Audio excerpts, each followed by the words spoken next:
The Zovani fleet drifted silently through the uncharted sector of the Calex Nebula, their sleek black ships cutting shadows through the swirling gases. Sensors flickered across the bridge of the flagship, the Oblivion's Eye, detecting a vessel. Unlike any catalogued in their galactic archives, it was colossal, dwarfed even by their battle cruisers, its hull marked with scars of eons. A Class-15 Deathworld Vessel by any ancient standard, the kind that old legends whispered of in fear. Admiral Rek leaned over the holographic display, his multiple eyes narrowing. This vessel. It shouldn't exist. The records show all Class-15s were lost before the Expanse Wars. He muttered, his tone betraying a hint of unease. Yet here it floats. Unclaimed, unbroken, unyielding. The Zovani crew was meticulous, trained to catalog and conquer, but even they felt a shiver ripple through their exoskeletal frames as the sensors began registering faint life signals. They were weak, sporadic, barely noticeable, but undeniably human, a species the Zovani believed to be primitive, disorganized. Yet this relic screamed of danger, a warning etched into every dented panel and scorched mark of its hull. Commander Lyris voiced what all feared to think. Admiral, shall we initiate boarding protocols? Rek paused, the glow of the nebula reflecting off his chitinous face. No, send the drones first. I want to see what, or who, remains aboard. The drones floated closer, magnetic grappling arms extended, scanning the hull for weak points. For hours, they sent data streams back, images flickering across the bridge. The hull was impenetrable in most areas. Yet in some places, signs of recent activity appeared. Faint, but unmistakable. A system still active, minimal, but operational. Life support, functioning at diminished capacity, and energy readings that should have been impossible for a vessel of its age. Then came the first anomaly, an automated defense. Drone activated, moving with predatory precision. Its sensors locking onto the Zovani ships. Laser pulses cut through the void. But the Oblivion's Eye evaded with preternatural timing. A maneuver no Zovani had ever anticipated. Lyra shouted, It's alive. Frek's claws clenched. Not alive. Active. Something wants us gone.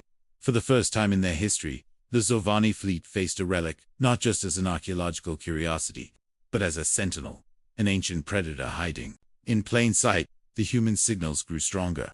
Coherent enough now to intercept faint communications, fragmented and garbled. Yet unmistakable, they were human voices, speaking in a language the Zovani could barely decode, full of urgency, warnings, and strange laughter that sounded almost triumphant.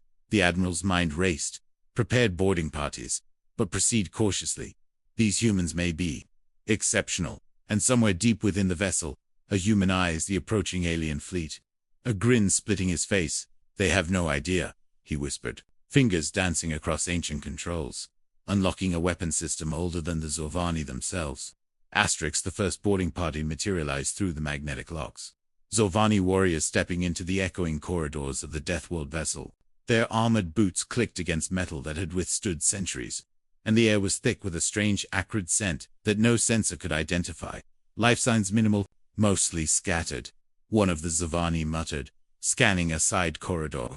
A shadow flickered across the wall, and before anyone could react, a figure leaped from the ceiling, landing in a crouch.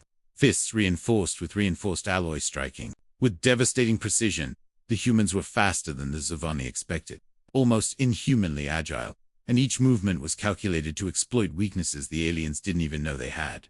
The battle erupted quickly, brutal and merciless. Zovani laser rifles firing, yet humans disappeared into shadows, leaving only scorched walls and shattered drones. The ship itself seemed to anticipate the intruders' movements, automated defense turrets rising from the floors and ceilings. But the humans neutralized them with surgical efficiency, deploying EMP pulses and makeshift traps that could have come from a mad genius. Frek's communicator hissed. They're too organized for scavengers, too resourceful for survivors. How is this possible? Lyra's mandibles clicked nervously. Admiral, they are human. We underestimated them. Badly. The humans were not a single entity but a swarm of coordinated survivors. Their numbers unknown. Their tactics devastatingly adaptive.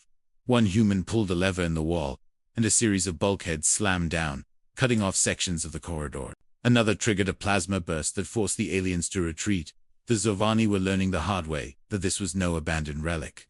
It was a fortress, alive in ways their senses could not comprehend. Amid the chaos, one human soldier approached the bridge, unclad in heavy armor, but moving with lethal grace. His eyes flicked across the holographic maps. "They think they're hunters," he muttered, voice calm, almost amused. "Let's show them what prey looks like." And, on the Zovani flagship, the Admiral realized the full scope of his mistake. This is not a vessel of the past. It is a weapon of the present. Vrek called for a fleet-wide retreat. But the humans had anticipated this, their systems launching automated drones, with advanced cloaking, firing plasma bursts into the fleet, tearing holes through the Zovani formation. The aliens were disciplined, but the humans fought like the planet itself had shaped them, each strike precise, each movement unpredictable. On the Deathworld vessel, the corridors shifted almost imperceptibly, bulkheads sliding and walls retracting. The humans used every inch of the ship, using gravity manipulation, energy traps, and repurposed alien tech, turning the hunters into the hunted. One human soldier, a young woman named Alara, deployed a series of nanite swarms into the hull, the microscopic machines chewing through power conduits and disabling life support sections in minutes. Her team moved like shadows, never visible together, yet always perfectly synchronized, leaving the Zovani commanders scrambling. Vrek's mind raced. How could a single species, this primitive, have mastered every system? Lyris responded, voice trembling. They are born of survival. Every Deathworld vessel, every catastrophe they adapted, they conquered. They are humanity, Admiral, and we have awakened them, outside. The nebula reflected the glow of combat, plasma and laser streams twisting against the dark void. The humans were not trying to flee, they were baiting, luring the Zovani into traps of their own making, each kill precise, each strategy calculated, and yet somehow chaotic, unpredictable, terrifying. The flagship took heavy damage, but the humans' vessel was largely intact, emerging from shadowed corridors like ghosts, launching boarding pods that tore through alien ships with surgical efficiency. The Zovani were forced into retreat. The humans' laughter chilling, triumphant, almost mocking, echoing through intercepted communications. Vrek realized with horror that these humans had turned the table. And the phrase Deathworld vessel had been an understatement. It was a fortress, a war machine, a living nightmare, designed not just to survive, but to dominate. In the aftermath of the skirmish, Vrek ordered a cautious scan of the vessel, desperate for any clue to its resilience. The readings shocked even the veteran officers. The vessel was not merely a ship, it was a repository of human ingenuity, containing centuries of adaptive technology, weapons designed to counter every known alien species, and a neural-linked AI that anticipated attacks before they happened. On board, the humans gathered, their commanders standing over a holographic map of the sector. They think they can intimidate us with numbers and firepower, but they haven't learned the first rule of survival, he said, tone calm but deadly. We are humanity. We do not surrender, we do not yield, and we never forget.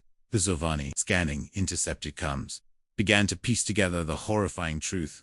Humans were engineered for hardship, nurtured on worlds that would have killed lesser species. Each generation had adapted, survived, and evolved in environments designed to make them lethal.